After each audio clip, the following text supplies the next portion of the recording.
기술 넘겼다가 한국에 무릎 꿇은 일본 남성이 있습니다. 한때 그는 그렇게 말했습니다. 한국 철강은 우리가 가르쳤죠. 그 말엔 확신이 있었고 자부심이 있었고 무시 못할 일본 기술자의 50년 경력이 있었습니다. 하지만 그가 2025년 포항과 광양을 다시 밟고 돌아오던 날, 그 입에서 나온 말은 완전히 달라졌습니다. 그들은 기술이 아니라 믿음으로 나라를 만들었습니다. 그들이 흘린 건 쇳물이 아니라 국민 전체의 눈물이었습니다. 대체 무슨 사연인지 오늘 사연 바로 시작하겠습니다. 저는 미야자키 타케시, 일본 효고현 출신의 철강 기술자입니다. 신일본제철에서 평생을 일했고 퇴직 후엔 도쿄공업대 겸임교수로 후학을 지도해왔습니다. 제 인생에는 두 개의 전환점이 있습니다. 하나는 1970년 기술협력단 일원으로 갯벌이던 포항에 처음 발을 디뎠던 날. 그리고 또 하나는 2025년 어느 봄 한국 땅을 다시 밟기로 결심했던 그 순간입니다. 1970년대 초 신일본제철 소속으로 한국에 갔었죠. 정확히 말하자면 기술협력단의 말석이었습니다. 당시 한국 정부가 포항에 제철소를 짓겠다고 했을 때 일본 정부는 기술자문단을 파견했는데 저도 그 안에 포함되어 있었습니다. 솔직히 말씀드리면 그때 저를 포함한 일본 기술자들은 코웃음을 쳤어요. 한국이 제철소를 갯벌에서 전기도 안 들어오는 곳에서 그게 당시 우리 눈에 비친 한국의 현실이었습니다. 포항 영일만. 처음 그곳에 도착했을 때 진심으로 당황했어요. 땅은 질퍽거리는 갯벌이었고 주변은 논밭뿐이었죠. 도로도 덜컹거렸고 주변의 건설 장비는커녕 콘크리트조차 보이지 않았습니다. 그런데 한국 사람들은 그곳에서 고로를 지을 거라고 했어요. 미쳤다 싶었죠. 고로는 간단한 설비가 아닙니다. 철광석을 녹이고 석탄을 고열로 처리하며 아변과 냉연을 처리하는 거대한 공정의 시작점이에요. 그런 걸 전기도 제대로 들어오지 않는 땅에 짓겠다니 제가 보기엔 이건 그냥 무모함을 넘어선 광기였어요. 당시 한국 사람들은 우리를 스승처럼 대했습니다. 아마 실제로도 그렇게 믿고 있었을 거예요. 일본은 전후 경제 복구와 함께 철강 생산에서 세계적인 수준으로 올라갔고 그때만 해도 신일본제철은 아시아의 기술 종주국처럼 여겨졌으니까요. 그래서 우리도 착각했습니다. 우리가 도와줘야 저들은 뭘 만들 수 있겠구나. 그리고 그게 오만의 시작이었죠. 한국인들은 일본 기술을 받아들이고 싶어 했지만 우리는 다 주지 않았어요. 핵심 도면은 제외하고 절반쯤 전달했죠. 너희는 아직 이건 못 돌려라는 식의 조심스러운 무시였어요. 그런데 한국 사람들은 그걸 받아들였어요. 고개를 숙였고 고맙다고 했죠. 그렇게 우리는 안심했습니다. 우리가 내려준 기술로 조금 성장하겠지. 결국 한계는 있을 거야. 그 생각이 얼마나 치명적인 착각이었는지 저는 반세기가 지나서야 알게 됐습니다. 2025년 도쿄에서 은퇴한 채 조용히 살고 있었어요. 그런데 어느 날 옛 사진첩을 정리하다가 포항 갯벌에서 헬멧을 쓰고 서 있던 제 모습을 발견했습니다.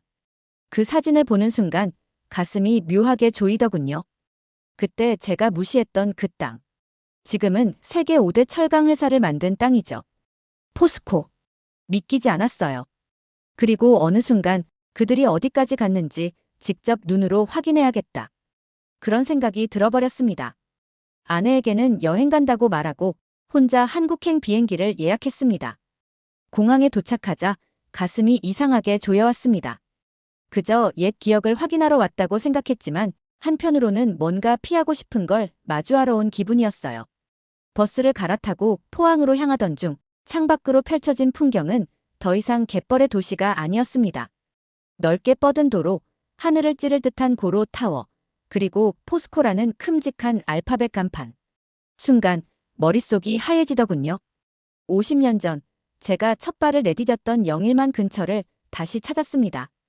그 당시엔 트럭도 들어오기 어려운 땅이었는데 지금은 산업단지와 스마트시티가 연결된 국가산업 핵심지로 바뀌어 있었어요. 그리고 그 한가운데 제가 일부 설계에 관여했던 일고로 터가 박물관으로 보존되어 있더군요.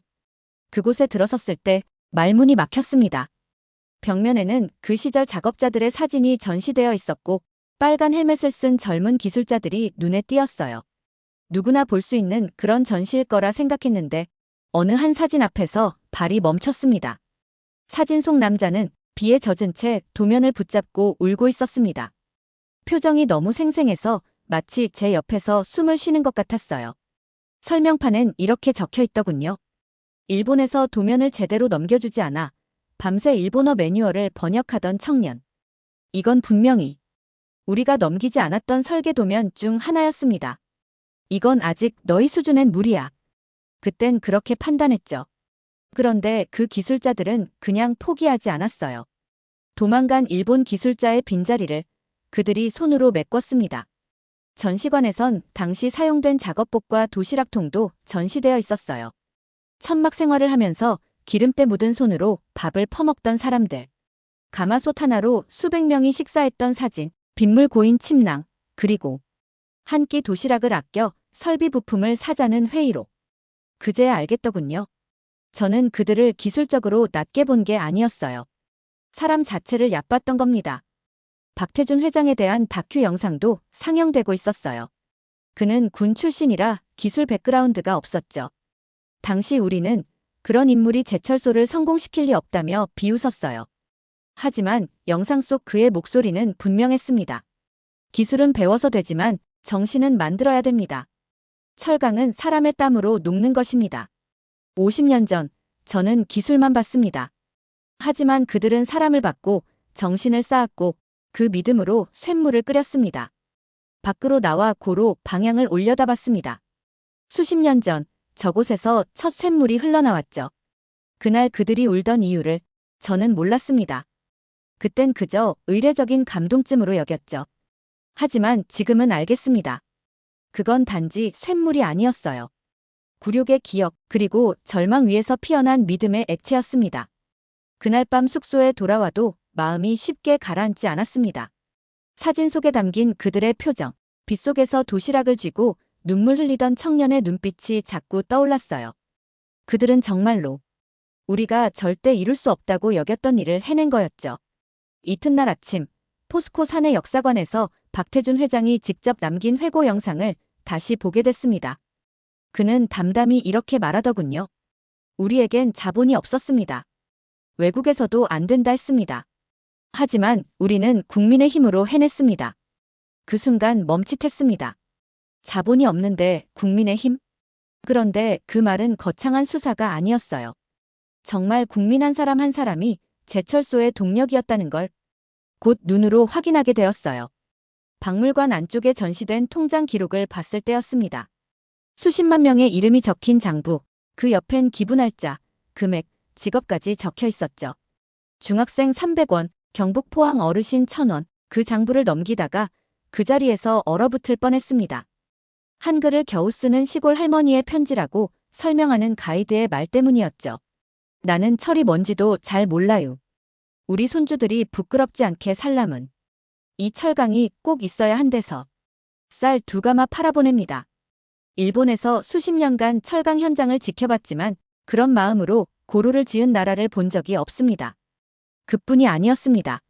현장 기록을 보니 당시 한국 정부는 외국의 냉소 속에서도 국민 모금을 기반으로 설비 일부를 조달했고 포항 시민들이 자원봉사자로 나서 갯벌을 메우고 사무실 벽돌을 나르며 실제로 포항제철 공장의 첫 기초 공사에 참여했더군요. 어떤 나라는 자본이 먼저 움직입니다. 투자자가 있고 금융이 있고 그걸로 설비를 짓죠. 일본도 그랬습니다. 하지만 한국은 달랐습니다. 그들은 먼저 사람이 움직였고 그 사람을 믿은 국민이 움직였고 그 믿음이 철을 만들었습니다. 당시 신일본제철 기술자들이 내부에서 회의하며 이 정도 속도론 10년도 못 버틴다는 평가를 남겼던 걸 기억합니다. 그걸 제가 작성한 문서에서도 본 기억이 있었어요. 하지만 정작 그들은 3년도 안 돼 고로를 완공해냈고 우리보다 먼저 일부 공정을 자동화해버렸죠. 설비도 기술도 일본산이었지만 그 설비를 돌린 건 일본의 기술이 아니라 한국인의 포기하지 않는 심장이었습니다. 돌아보면 저는 그걸 두려워했던 건지도 모르겠습니다. 그저 설비 하나 넘겨줬을 뿐인데 그들이 만들어낸 결과물은 제가 상상도 못한 것이었으니까요. 당시 박태준은 스스로를 기술자도 경영자도 아니라고 했습니다. 그 말이 맞죠. 그는 기술로 고루를 세운 게 아니라 믿음과 정신으로 나라를 세운 사람이었습니다. 포항제철은 산업시설이 아니었어요. 철의 신전을 세우는 국민운동이었고 지금도 그 기초엔 수만 명의 국민 이름이 박혀 있었습니다. 철광석 없이 철강을 만들고 자본 없이 기업을 세우고 그리고 일본 없이 세계를 뚫은 나라. 그게 바로 제가 너무 늦게 깨달은 한국이었습니다. 포항에 도착한 지 사흘째 되는 날 꼭 가보고 싶은 장소가 있었습니다. 그곳은 지금도 포스코 직원들이 성지라 부르는 장소였고 1973년 6월 9일 한국의 첫 쇳물이 흘러나온 고로터였습니다. 입구에는 고요하게 서 있는 강철 조형물이 하나 있었어요. 대한민국 철강의 심장이라고 불리는 그 장소는 겉보기엔 박물관처럼 보였지만 한 발 들어선 순간 온몸에 전율이 일었습니다. 1973년 6월 9일 오전 7시 30분 포항제철 제1고로 첫 쇳물 방출.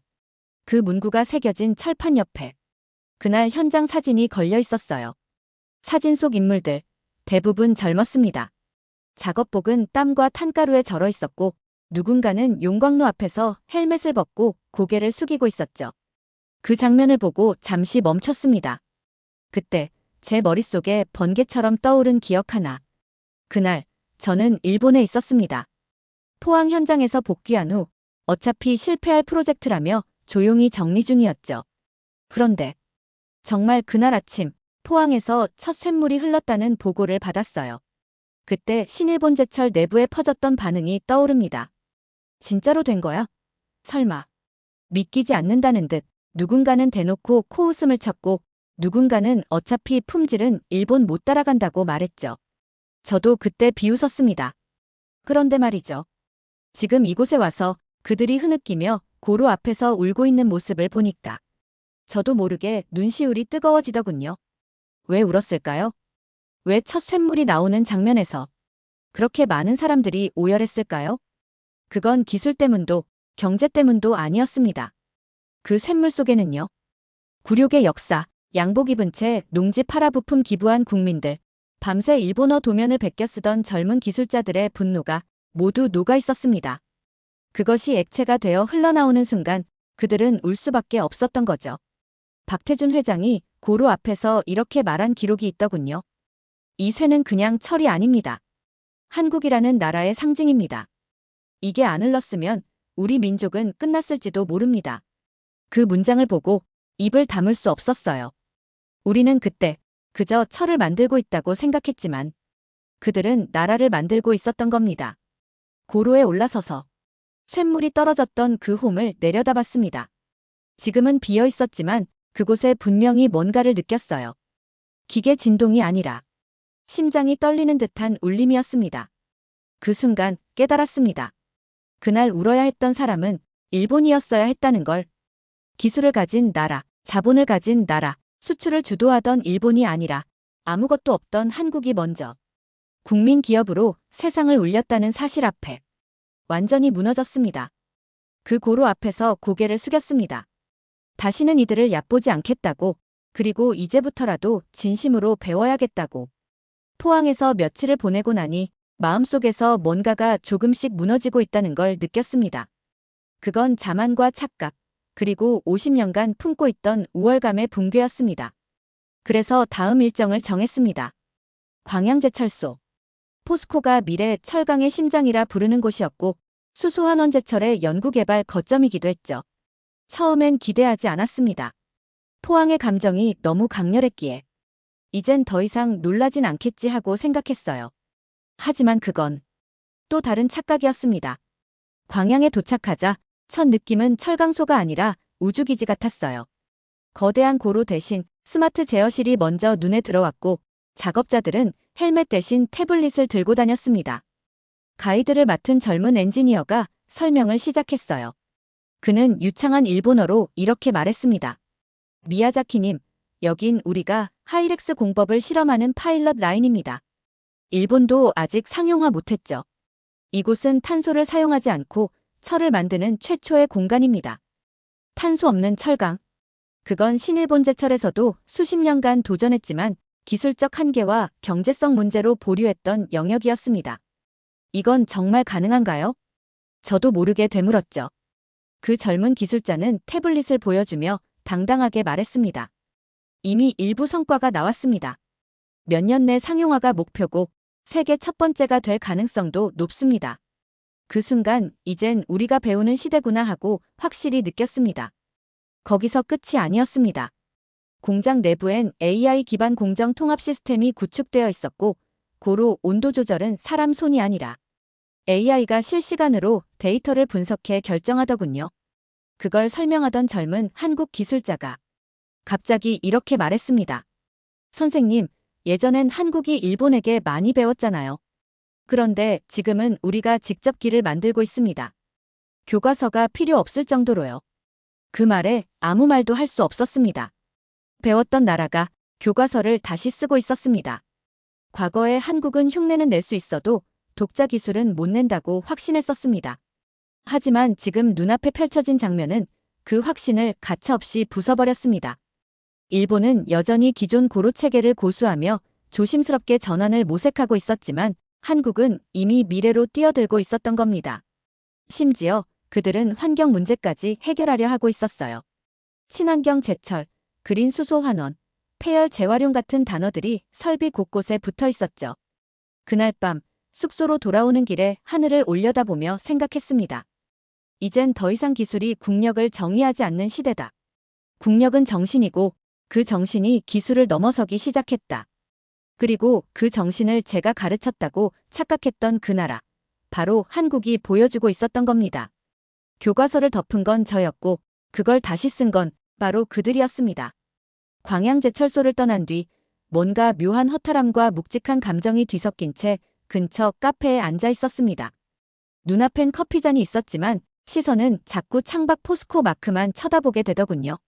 사실 이 여행을 오기 전까지 도와준 나라라는 자부심이 있었습니다. 우리가 도와줬기에 한국이 여기까지 온 거다. 그게 솔직한 제 생각이었어요.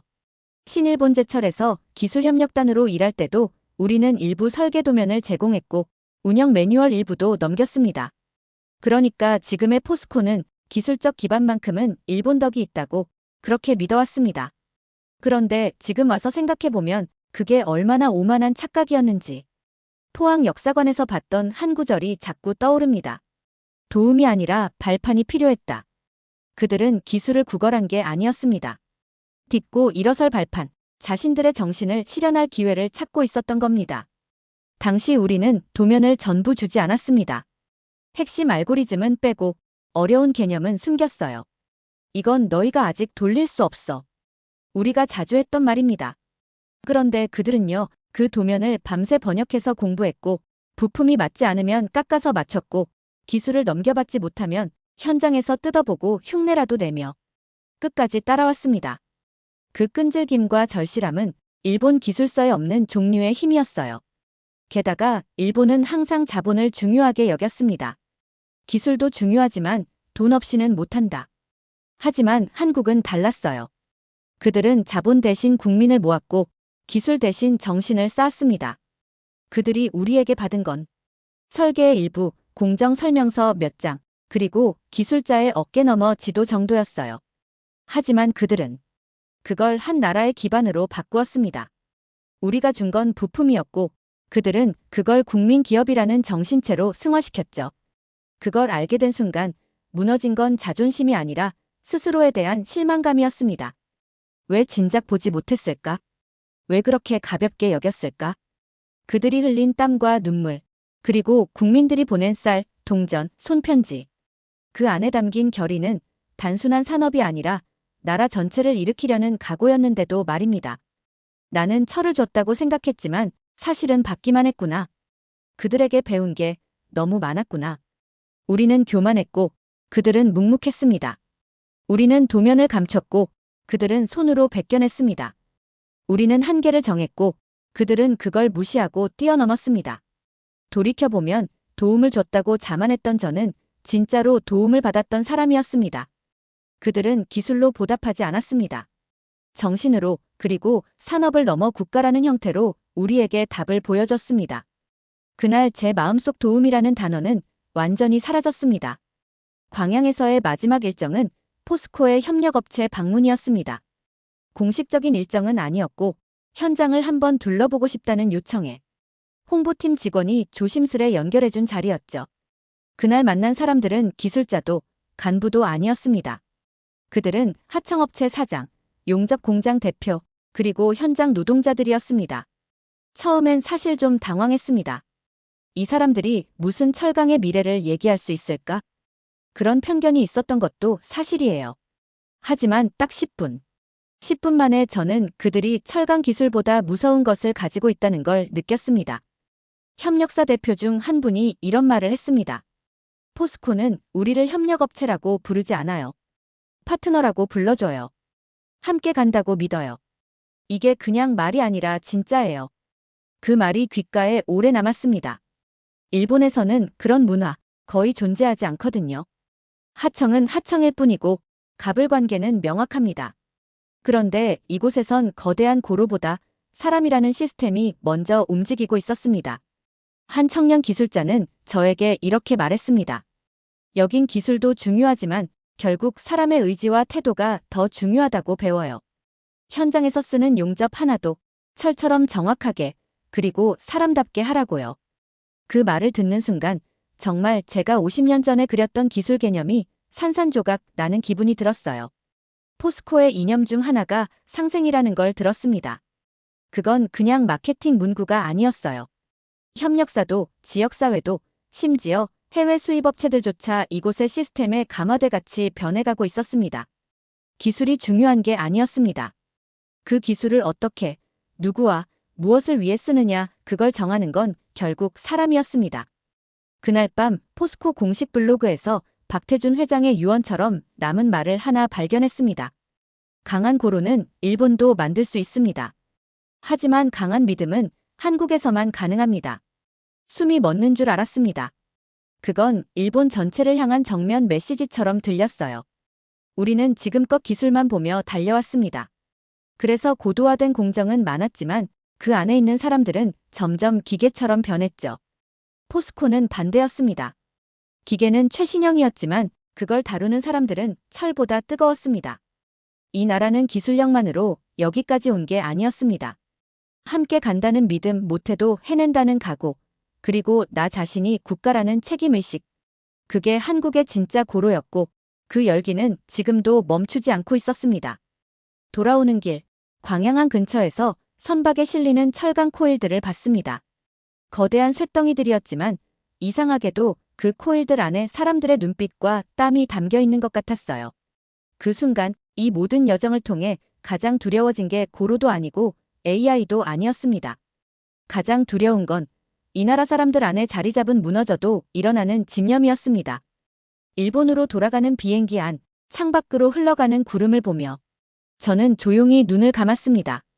포항에서 광양까지 도면이 아닌 인간의 정신으로 쌓은 여정이 하나씩 뇌리 속에서 되살아났습니다. 처음 한국을 방문했던 1970년 저는 기술자였습니다. 그래서 한국을 기술로만 평가했습니다. 부족한 설계, 조악한 인프라, 일본어도 익숙지 않은 작업자들. 그땐 분명히 그렇게 보였죠. 그리고 믿었습니다. 우리가 기술을 줬으니 그들이 여기까지 왔겠지. 자만이었고 오만이었습니다. 그런데 2025년의 한국은 그 믿음을 통째로 뒤집어 놓았습니다. 그들은 철을 넘어서 정신을 만들었습니다. 제가 본 건 단지 산업의 발전이 아니었습니다.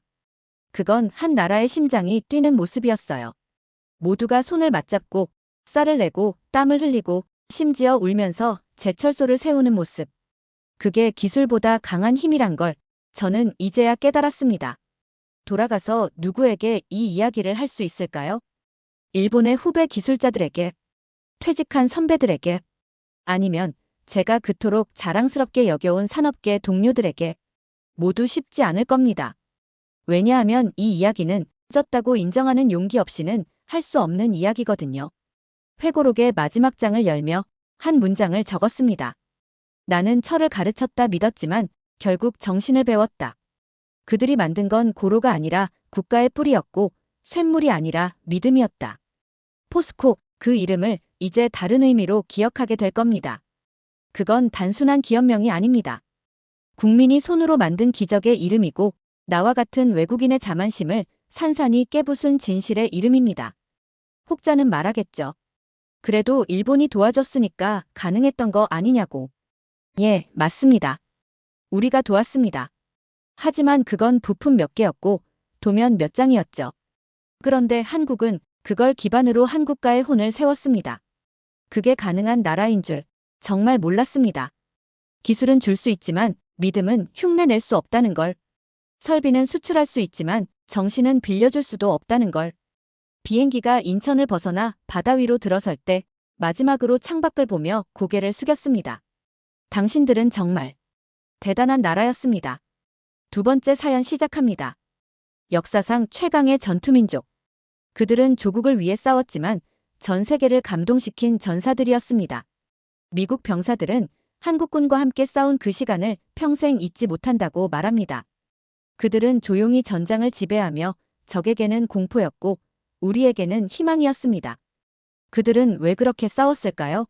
가난했던 조국을 살리기 위해, 자신의 가족을 위해, 그리고 동료를 위해 목숨을 걸었습니다. 목숨이 위태로운 상황에서도 서로를 위해 남은 물과 음식을 나누어 주며 버텨낸 그들의 이야기는 인간으로서 지닐 수 있는 가장 숭고한 용기와 희생의 이야기였습니다. 전쟁에서 승리하는 것은 쉽지 않습니다. 그러나 승리 속에서도 전우애와 인간다움을 지켜내는 전사는 더욱 드뭅니다.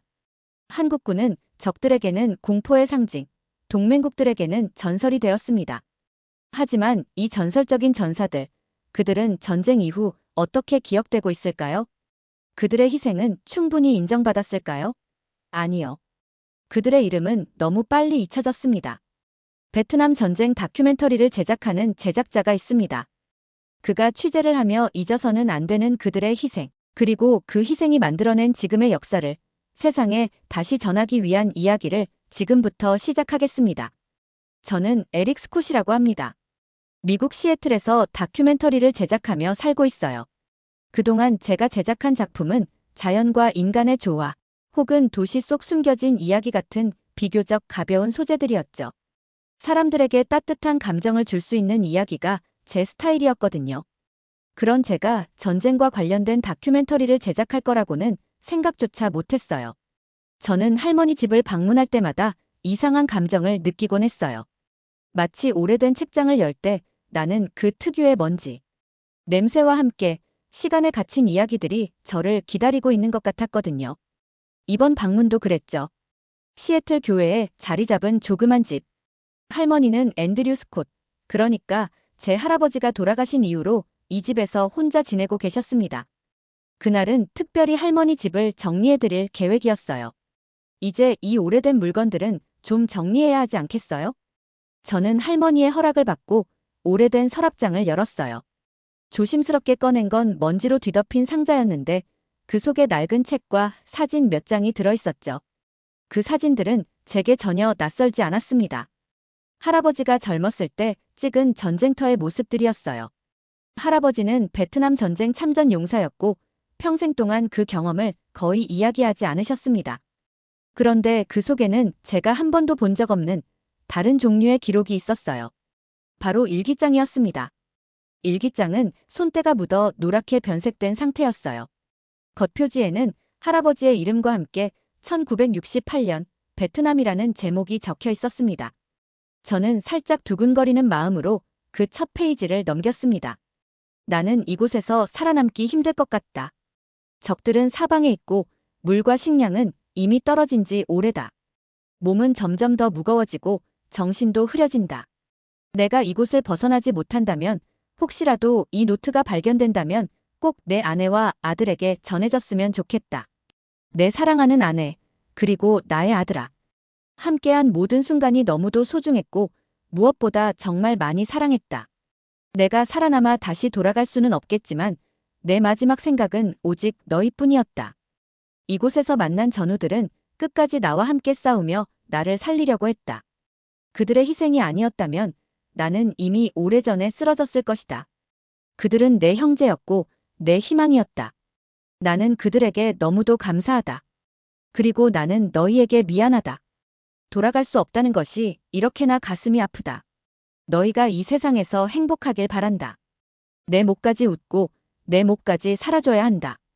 이 유언이 너희에게 닿기를 바란다. 그것이 내가 남길 수 있는 마지막 소원이다. 그날의 기록은 계속해서 제 눈을 사로잡았습니다.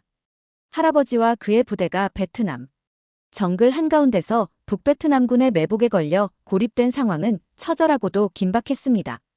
도망칠 길도 살아남을 희망도 없던 그 순간 한국군이 등장했다고 적혀 있었습니다. 정글 속 고립된 상황에서 모든 희망이 끊어졌다고 느낀 순간 그들이 나타났다. 총성이 울리는 전장 한가운데 그들은 단 한 발짝도 물러서지 않았다. 마치 뒤가 없는 것처럼, 마치 마지막 싸움인 것처럼 처절하고도 담담하게 전투에 임했다. 그리고 할아버지가 직접적으로 한국군 병사들과 만났던 장면도 나와 있었어요. 할아버지는 그 순간이 자신의 생을 바꿔놓았다고 표현하셨습니다. 한 병사가 다가와 나에게 물을 건넸다. 그는 부드럽게 웃으며 괜찮습니다라고 말했다.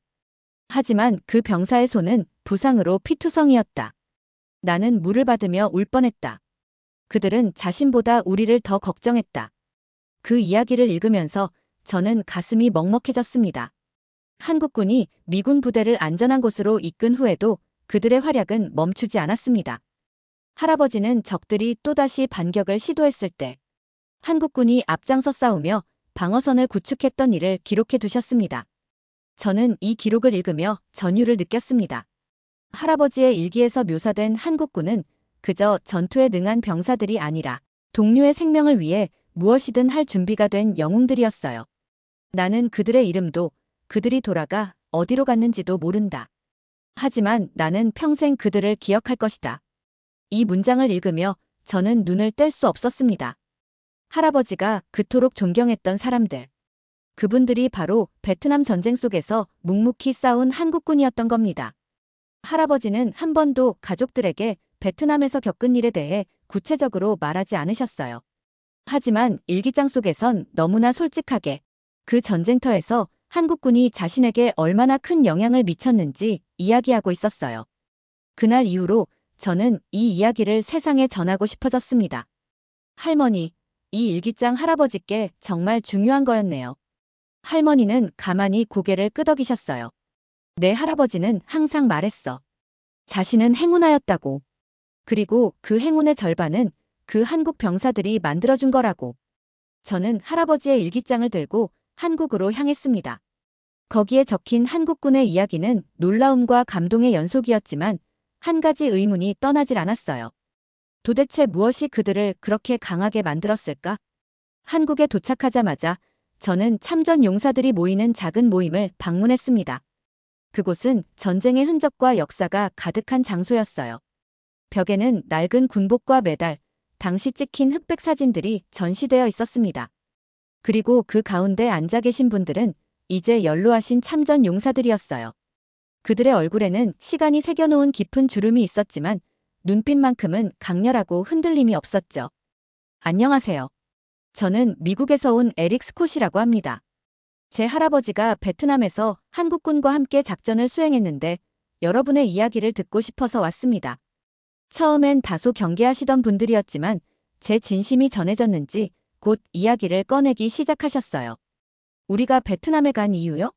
죽을지도 모른다는 걸 알았어요. 하지만 베트남에 가면 가족을 먹여 살릴 돈을 벌 수 있다고 했습니다. 이야기를 꺼내신 분은 당시 맹호부대 소속으로 참전했던 박종수 씨였습니다. 그는 웃으며 자신을 소개했지만 그 웃음 뒤에 묵직한 무게가 느껴졌습니다. 그의 말은 예상 밖이었어요. 미국에서는 한국군이 냉전시대 자유진영의 방어를 위해 싸운 영웅으로 기억되곤 했지만 그들의 속사정은 전혀 달랐던 겁니다. 당시 우리는 너무 가난했어요. 저는 논 한 평 없는 농부의 아들이었어요.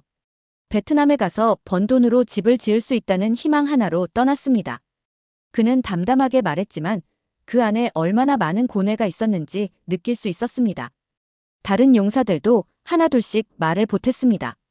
그들은 모두 비슷한 사연을 가지고 있었어요. 가난했던 시절 군인으로서 해외 파병은 가족을 위한 생존 전략이었습니다. 그때 제 월급은 고작 몇백 원이었어요. 그런데 베트남에 가면 미국에서 주는 수당이 하루 1달러 넘게 나온다더군요. 저는 그들의 말을 들으며 마음이 묵직해졌습니다. 그들은 자신의 가족을 지키기 위해, 자신의 미래를 위해 목숨을 걸고 떠난 사람들이었습니다. 그들의 출정은 단지 국가적 명분 때문이 아니었어요. 그건 절박한 생존의 문제였죠. 하지만 그렇다고 우리가 조국을 생각하지 않은 건 아닙니다. 또 다른 참전 용사가 말을 이었습니다. 가족을 위해 떠난 건 맞아요. 하지만 우리가 벌어온 외화가 나라를 발전시키는 데 쓰였다는 걸 알고 있었어요. 그땐 우리 모두 가난했지만 이 돈으로 나라가 나아질 수 있다는 희망도 있었습니다. 그들의 말은 개인적인 고백이 아니었습니다. 그것은 한국이라는 나라가 가난을 벗어나기 위해 어떻게 몸부림쳤는지, 그 과정에서 개인들이 어떤 희생을 했는지 보여주는 이야기였죠. 그래도 솔직히 말하자면 전쟁은 끔찍했어요. 한 참전 용사는 손을 떨며 말을 이어갔습니다. 우리는 돈을 벌러 갔지만 그 대가는 너무도 컸습니다. 전투에서 많은 동료를 잃었고 돌아와서도 고엽제 후유증으로 고생했어요. 그들은 시대가 만들어낸 영웅이었고 동시에 피해자였습니다. 전쟁터에서 싸우면서도 가슴속에는 늘 가족을 향한 마음을 품고 있었던 사람들이었어요. 참전 용사들의 이야기를 듣던 중 한 단어가 유독 제 귀에 꽂혔습니다. 안케페스.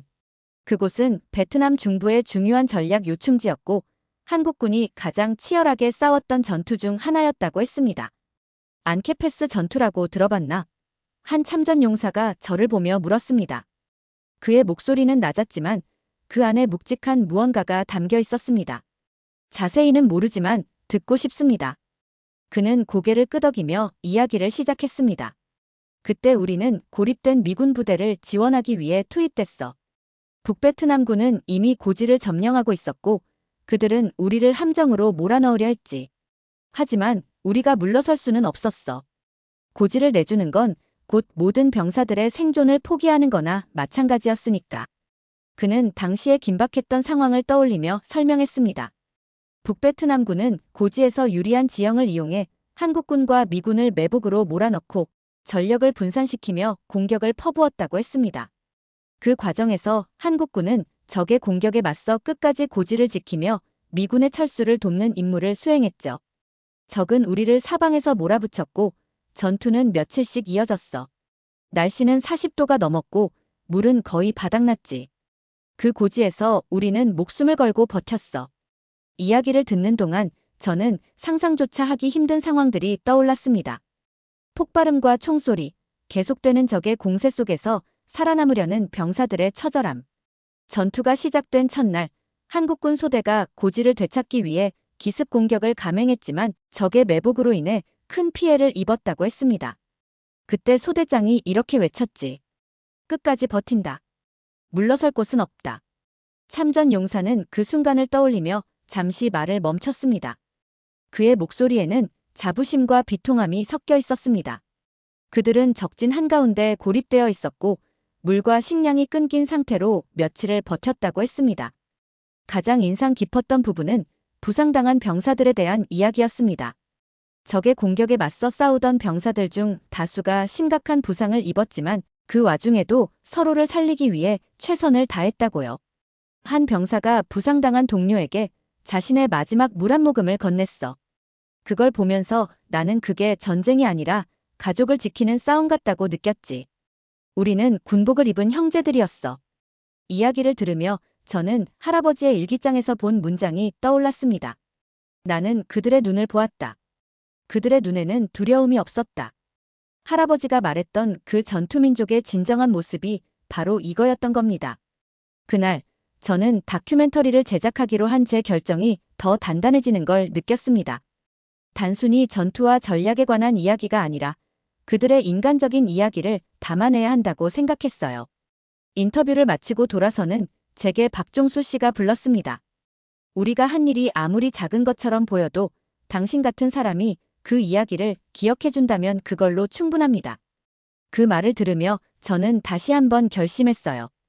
이 이야기를 세상에 알리는 것이 그들의 희생을 기억하는 가장 좋은 방법이라고요.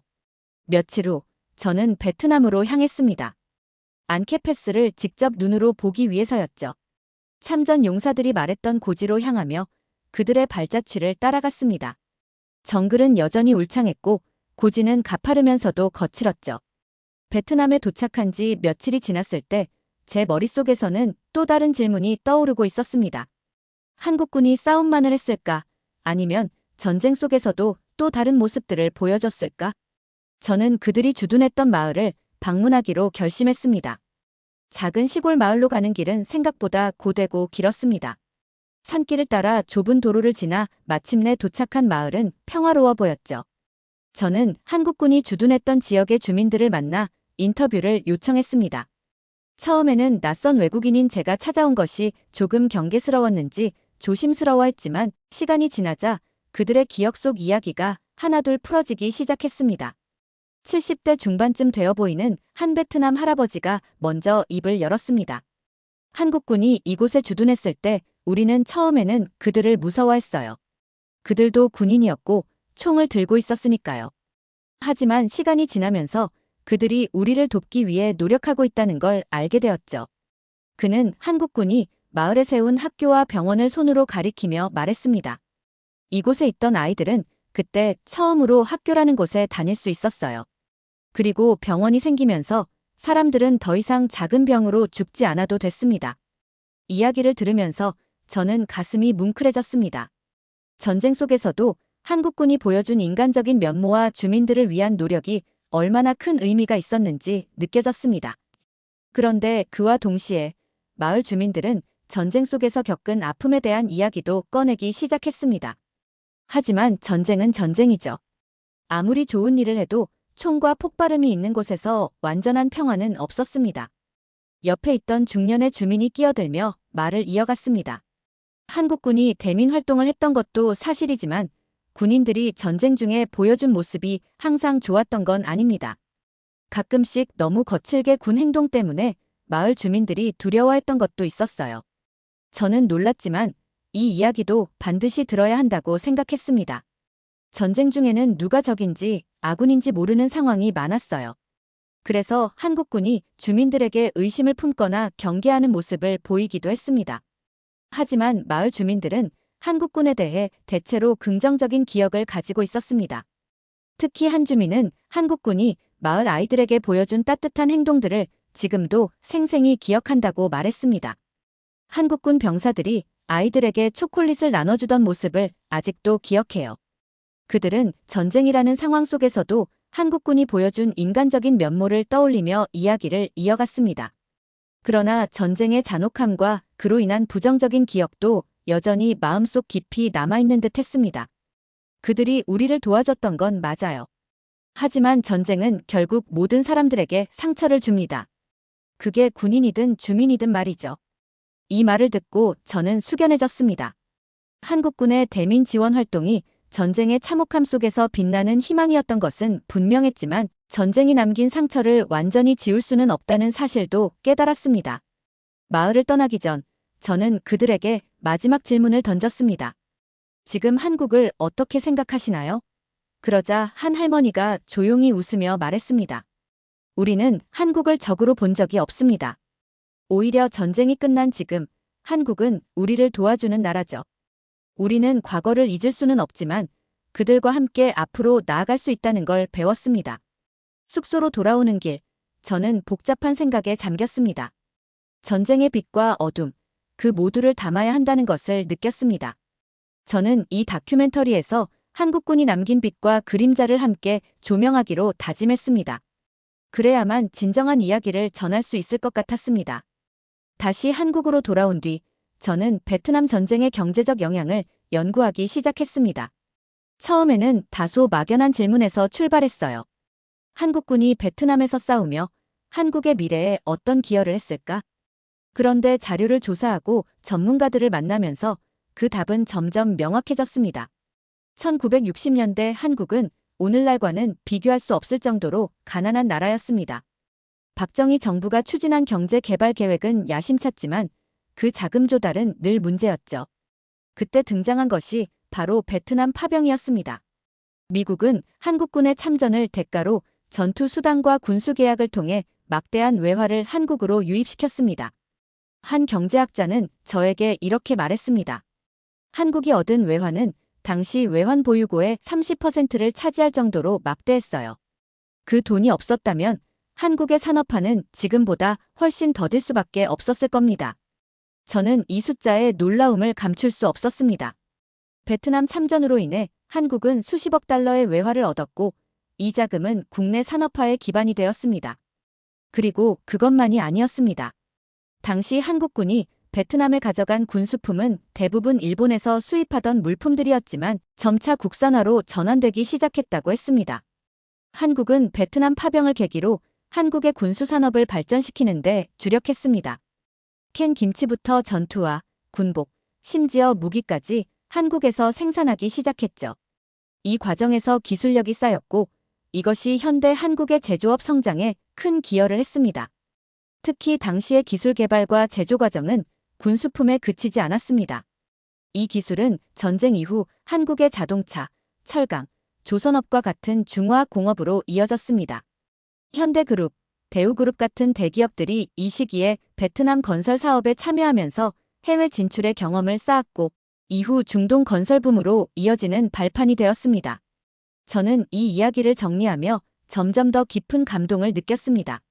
할아버지와 한국군 병사들이 치열하게 싸웠던 그 정글의 전투는 단지 그곳에서 끝난 것이 아니었습니다. 그들의 노력과 희생은 오늘날 한국 경제의 성장에 보이지 않게 스며들어 있었던 겁니다. 특히 한국군의 베트남 참전으로 인해 도입된 미국의 군사적 지원은 한국군 자체의 현대화에도 큰 영향을 미쳤습니다.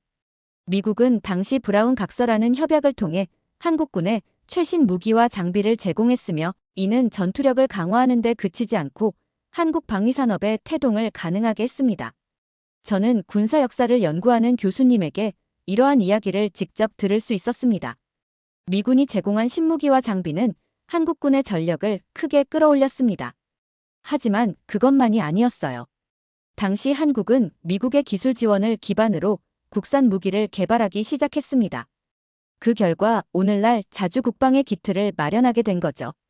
이 이야기를 들으며 저는 할아버지와 그의 전우들이 대한민국의 현재를 만든 숨은 주역들이라는 것을 점점 더 깨닫게 되었습니다. 그들의 노력은 단지 생존을 위한 싸움에 그치지 않았습니다. 그들의 땀과 피가 한국의 경제, 산업, 군사력의 기틀을 다졌던 것이었습니다. 저는 다큐멘터리를 준비하며 이런 나레이션을 썼습니다. 그들의 희생이 없었다면 오늘날의 한국은 없었을지도 모른다. 정글에서 싸웠던 병사들의 이야기는 과거의 기록이 아니라 지금의 한국이 누리는 번영의 밑바탕이다. 그날 밤 저는 베트남에서 느꼈던 감정과 한국에서 배운 역사적 사실들을 모두 하나로 엮으며 이 다큐멘터리가 전쟁 이야기를 넘어서야 한다고 생각했습니다. 한국군 병사들이 만든 역사는 그들만의 것이 아니었습니다. 다큐멘터리를 제작하면서 한국 참전 용사들의 과거 이야기를 통해 그들이 얼마나 용맹하고 희생적이었는지를 깨달은 저는 그들의 현재 삶도 궁금해졌습니다. 과거의 조국을 위해 목숨을 걸고 싸웠던 그들이 지금은 어떤 모습으로 살아가고 있을까요? 처음으로 만나게 된 참전 용사는 70대 후반의 정종만 씨였습니다. 그는 당시 맹호 부대의 일원으로 베트남에 참전했다고 했습니다. 집으로 들어가자 거실 한쪽에는 약봉지가 쌓여 있었습니다. 정 씨는 천천히 소파에 앉으며 무릎을 잡고 힘겹게 숨을 고르더군요. 요즘 어떻게 지내세요? 제가 조심스럽게 물었습니다. 그는 허리와 다리를 토닥이며 대답했습니다. 사는 게 아니죠. 전쟁터에서 맞은 고엽제 후유증이 평생 따라다닙니다. 피부는 가려워 긁다 보면 피가 나고 장기는 점점 망가져가요. 몸이 여기저기 아파 약 없이는 하루도 버틸 수 없습니다. 고엽제. 전쟁 당시 미군이 정글을 없애기 위해 살포한 제초제였습니다. 그 물질이 한국군 병사들에게까지 영향을 미쳐 지금까지도 그 후유증으로 고통받고 있는 참전 용사들이 많다고 들었습니다. 정 씨는 자신의 손을 천천히 보여주며 말했습니다. 하늘에서 비처럼 뿌려지던 그 독약을 몸으로 맞았어요. 그때는 뭔지도 모르고 그냥 지나갔죠. 하지만 그게 내 몸을 이렇게 만들 줄은 상상도 못했습니다. 그의 눈에는 깊은 피로와 슬픔이 서려 있었습니다. 그는 자신의 이야기를 담담하게 이어갔습니다. 우리는 나라를 위해 싸웠습니다. 우리를 보내면서 나라가 발전한다고 했죠. 하지만 지금은 우리가 그때 싸웠던 이유가 뭔지조차 잊혀진 것 같아요. 이젠 우리를 기억하는 사람도 없고 정부의 지원도 턱없이 부족합니다. 매달 나오는 지원금으로는 약값도 감당하기 힘들어요. 그의 목소리에는 분노보다는 체념이 담겨 있었습니다. 그는 더 이상 자신의 고통을 알릴 힘조차 없는 듯 보였어요. 다음으로 만난 참전용사는 김학철 씨였습니다. 그는 정 씨와 마찬가지로 베트남 전쟁 당시 맹호 부대에 속했지만 그의 상처는 더 깊었습니다. 전쟁 중에 입은 부상과 정신적 충격으로 인해 트라우마에 시달리고 있었죠. 밤마다 그때의 꿈을 꿔요. 정글에서 들리던 폭발음과 동료들의 비명소리가 여전히 생생하게 들립니다. 눈을 감으면 그때로 돌아가는 것 같아요. 그래서 잠들기가 무섭습니다. 그는 베트남에서 돌아온 후 정상적인 생활을 할 수 없었다고 했습니다. 전쟁의 후유증이 일상생활까지 망가뜨렸고 그로 인해 사회에서 고립된 삶을 살고 있었습니다. 전쟁이 끝났다고 전부 끝나는 게 아닙니다. 우리는 아직도 그 전쟁 속에서 살고 있습니다. 살아가는 것 자체가 또 다른 전쟁이죠. 그의 말은 제 마음을 무겁게 짓눌렀습니다. 이들은 조국을 위해 싸웠지만 지금은 조국으로부터 충분한 관심과 지원을 받지 못하고 있었습니다. 특히 고엽제 피해에 대한 정부의 지원은 턱없이 부족했고 참전 용사들은 점점 더 사회에서 소외되고 있었습니다. 저는 이 문제에 대해 좀 더 알아보기 위해 전문가와 인터뷰를 진행했습니다. 한 연구자는 이렇게 말했습니다. 베트남 참전 용사들이 한국 경제 발전에 기여한 것은 명백한 사실입니다. 하지만 그들이 겪은 후유증과 희생에 대해 사회적으로 충분히 보상하지 못했습니다. 지금까지도 이 문제는 사각지대에 놓여 있습니다. 저는 이 이야기를 들으며 참전 용사들이 과거의 영웅으로만 기억되고 현재의 문제는 외면당하고 있다는 사실에 안타까움을 느꼈습니다. 그들의 희생은 단지 전쟁터에서 끝난 것이 아니라 지금까지도 계속되고 있었습니다. 그들의 이야기는 현재에도 중요한 문제를 담고 있었습니다. 참전 용사들이 잊혀지지 않도록 그리고 그들의 희생이 제대로 인정받을 수 있도록 이 이야기를 세상에 알리는 것이 제 역할이라고 생각했습니다. 한국과 베트남에서의 여정을 마치고 미국으로 돌아온 저는 이번 다큐멘터리를 마무리하기 위해 한 가지 중요한 연결고리를 찾아야 한다고 생각했습니다. 바로 제 할아버지 앤드류 스콧과 함께했던 전우들 중 한 사람을 만나는 일이었죠. 할아버지가 남긴 일기에는 전쟁 중 그와 함께했던 전우들에 대한 언급이 종종 나왔습니다. 존 윌리엄스. 그는 현재 플로리다 주의 작은 마을에서 살고 있었습니다. 전화를 걸어 약속을 잡은 후 저는 바로 그의 집을 찾아갔습니다. 작은 마당이 있는 단층집, 정원에는 오래된 나무 그네가 놓여 있었습니다. 그는 정원에서 천천히 걸어 나오며 저를 반겼습니다. 에릭, 내가 앤드류의 손자라니 정말 반갑구나. 존은 두 손을 내밀어 저를 맞이했습니다. 그의 손은 거칠고 주름이 가득했지만 따뜻함이 느껴졌습니다. 제가 다큐멘터리를 제작 중이에요. 제 할아버지와 한국군에 대한 이야기를 세상에 알리고 싶어서요. 존은 고개를 끄덕이며 저를 거실로 안내했습니다. 그는 잠시 생각에 잠기더니 차 한 잔을 건네며 말문을 열었습니다. 앤드류와 나는 정말 특별한 시간을 공유했지. 전쟁이라는 끔찍한 상황 속에서 말이야. 우리는 죽음을 각오했었지. 그 상황에서 빠져나갈 가능성은 없다고 봤거든. 적은 사방에서 우리를 조여오고 있었고 우리는 완전히 갇힌 상태였어. 존은 잠시 말을 멈추고 먼 곳을 바라보았습니다. 그리고는 조용히 이어갔습니다. 그런데 갑자기 나뭇잎이 바스락거리는 소리가 들렸어. 처음엔 적이 더 다가오는 줄 알았지. 그들은 한국군이었어. 정글을 누비는 그들의 움직임은 정말 경이로웠어. 그들은 적들을 하나씩 처리하며 우리에게로 다가왔고 결국 우리를 구출해냈지. 내가 가장 기억에 남는 건 한 한국군 병사가 우리에게 마지막 물과 식량을 건네던 순간이었어. 그는 자신의 목까지 우리에게 주더군. 그가 누구였는지는 몰라. 이름도 알지 못하고 하지만 그 순간만은 절대 잊을 수가 없어. 저는 그 이야기를 들으며 할아버지가 한국군에 대해 느꼈던 감정을 더 깊이 이해할 수 있었습니다. 존이 제 어깨에 손을 얹으며 말했습니다. 내 할아버지는 항상 한국군을 존경했어. 그날 존과의 만남은 제 결심을 더 굳건하게 만들었습니다. 단지 할아버지의 이야기를 세상에 알리는 것이 아니라 함께했던 한국군의 이야기를 통해 더 많은 사람들에게 희망과 용기를 전하는 것이 제 임무라는 걸 깨달았죠. 다큐멘터리를 제작하기 위한 모든 준비가 마무리 단계에 접어들었을 때 저는 다시 한번 할머니의 집을 찾아가기로 했습니다. 할아버지의 묘비 앞에서 할아버지가 남긴 이야기를 세상에 알리겠다는 약속을 해야만 할 것 같았어요. 어쩌면 그것이 이번 여정을 시작하게 만든 할아버지에 대한 마지막 인사일지도 모른다는 생각도 들었죠. 할아버지의 묘비는 시애틀 외곽의 작은 공원 묘지에 있었습니다. 잔디가 깔린 언덕 아래에 정갈이 놓여있는 묘비를 보자 제 가슴이 먹먹해졌습니다. 그리고 머릿속에서 다큐멘터리의 장면들이 자연스럽게 떠오르기 시작했어요.